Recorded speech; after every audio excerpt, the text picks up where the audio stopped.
what you say looking for votes when you don't actually mean to deliver on them. In fact, there are even leaders, including members of the clergy, who have been sympathetic and tried, with the best intentions, to suggest ways of enabling the government and myself to run away from some of the commitments we made in the campaigns. Some clergy have said, I think it's okay. You made a promise, but it's difficult to keep, so just,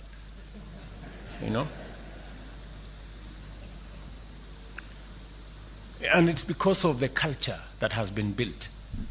Many people did not believe that we are going to have a hustler fund. Many people did not believe that we are going to reduce the cost of fertilizer.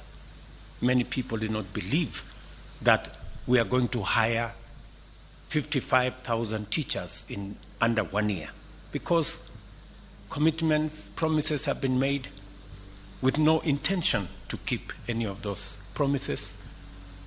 And I see the difficulty that people have when we have to make difficult decisions. They think that we have overcommitted ourselves.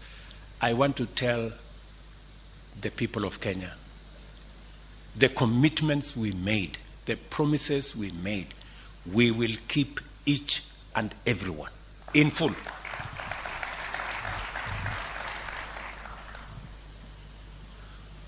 Some Kenyans are even suspicious that we are implementing revenue measures without any intention to deliver any public services at all, let alone the elaborate agenda